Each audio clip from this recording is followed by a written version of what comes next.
fired up. It's made a great decision.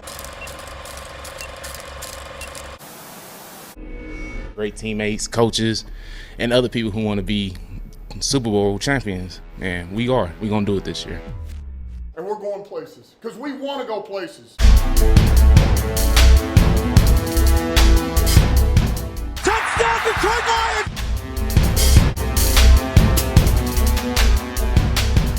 Before long, we're going to be the last one standing.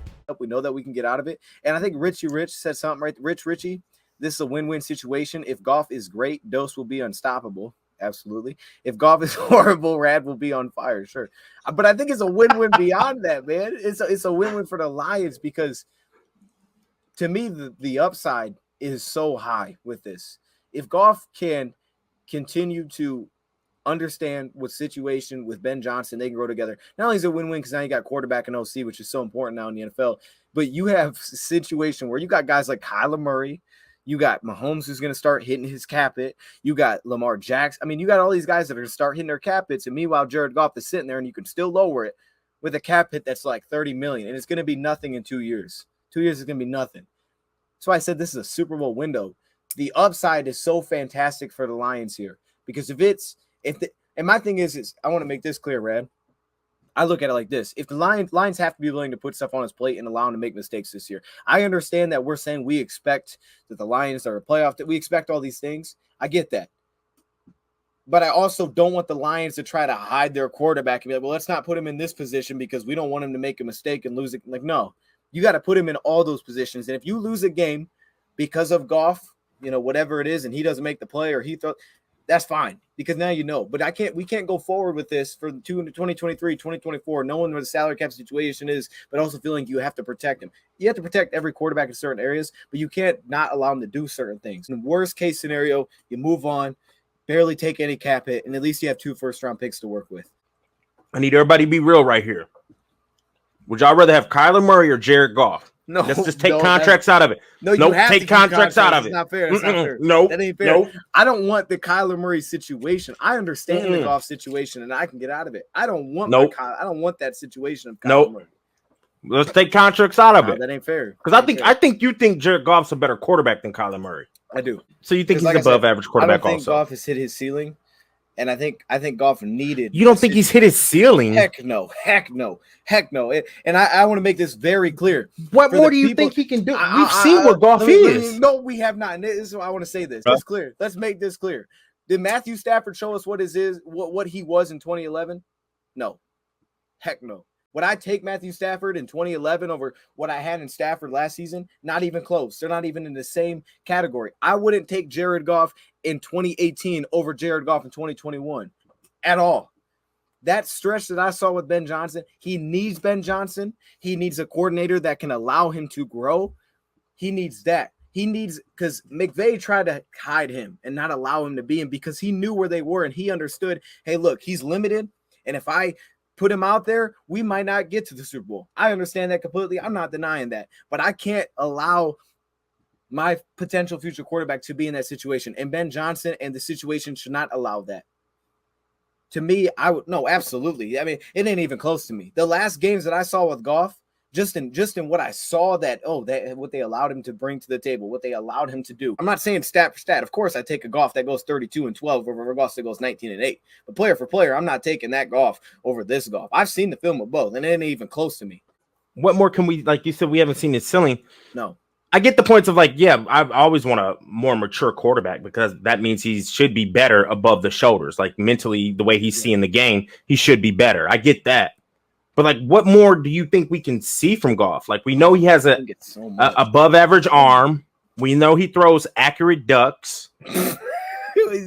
We know he has no scrambling ability. So much more that we haven't seen. In what sense though? I don't think Goff could ever be in a shootout.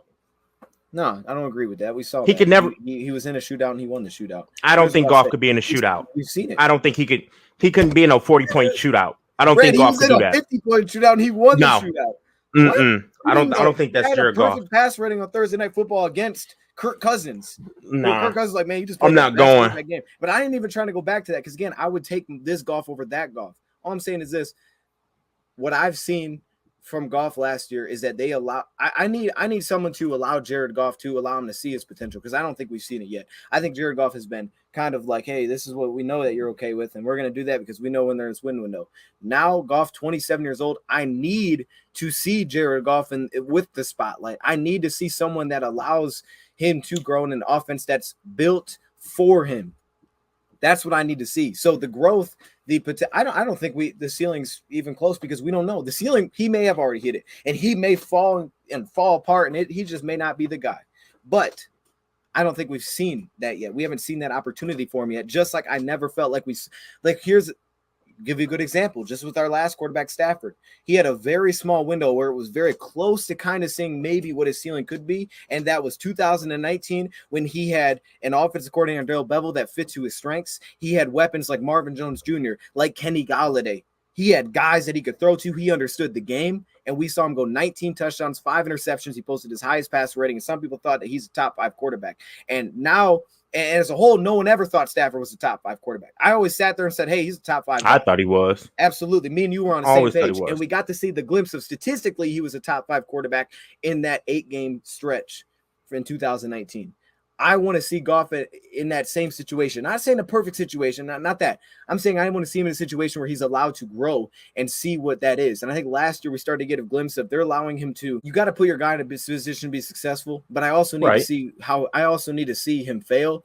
And I don't want to see him fail in terms of you're trying to hide him and he's only good at this. Like, no, he may not be the guy. I don't know. But from what I saw last year when Ben Johnson took over a bigger role, if that's what that was, I'm very excited about what he could be. Because I think he needed Ben Johnson to me. I think he needed a guy like that. And he also needs weapons now. Absolutely. We needed weapons. Every quarterback does. I put Stafford with weapons. All of a sudden, he gets a good OC that understands. Look, because McVay understood. I'm not even hating on I don't hate on McVay because I understand. McVay, and I'm going to say this. I probably did the same thing if I was McVay. He traded away his quarterback, and I like Goff. He traded away his quarterback that he felt like he needed to protect in certain spots because of how he liked to do things for a guy that he knew could play right now to go win Super Bowls. And I'm not even mad at that. I think that was a good decision. I think he made the right decision. And I would have made the same decision. Absolutely. I would have made the same decision. But can win a game on his shoulders if need be. Absolutely. But for where we are at, Goff needed Ben Johnson, just like Stafford needed this, and it took a very long time to get there. And unfortunately, right, if we're being honest here, what if Stafford just said, you know what, I'm done. I've been through this so long. I'm hurting. I'm dealing with injuries. I'm going to retire. People would have never known how good he really was. Some of us may have understood how good he was, but the perception would have never been, we know how good you are. We know how good he was. No one would have ever looked at it like that. And even Lions fans, I think, eventually would have started to look back and say, you know what, he really wasn't that good because he never won with us.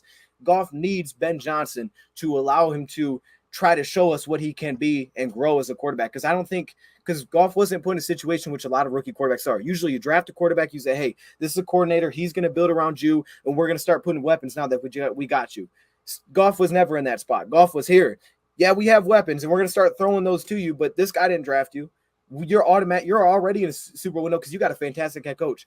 Goff needs that. Goff needs someone that can allow him to grow with together for the next couple of years, and we're going to find out what Goff is. To me, this is the reason we say he's make or break, because this is the spot that he needed to be in, and now we're going to find out what Goff is. As long as they don't hold him back, I don't want the Lions to hold back and say, let's not put him here. Hide things that obviously are flaws. Like you said, he doesn't run well. Don't put him in situations where I'm allowing him to run the football. That makes no sense. But hide obvious flaws, but don't not allow him to control the offense. If I'm like, hey, you can't make calls. You know, remember how McVay was doing that? I mean, it was like, yeah, I talked to him up to 15 seconds and told him what he was seeing. You can't do that. Right. You can't let the man play. Him to naturally grow. Yeah. Yeah. Let him play. He needed Ben Johnson for that. To me, he needs a guy that allows him to be that. And I hope the Lions allow him to be that. And we'll see where it goes. If we're bad, we draft a quarterback. We move on. You know what? Y'all just got your dose of Dion right there. That's just what I feel. That's it. Because he gave you a dose right there. Did a little segment over there, and someone asked me about Goff, and I said, look, I don't think he's hit his ceiling yet. I didn't go into all that, but that's just what I said. And someone was like, oh no, he's hit his ceiling. This and that. I've seen his ceiling. Like, no, we haven't. We didn't see Stafford's ceiling in 2011. Now we are starting to see Stafford's ceiling. We haven't seen Goff's ceiling. I just wanted to make that clear. Stats are not a ceiling, and I know you will agree with that. I will 100% agree with that. Absolutely, You're right. Stats ain't.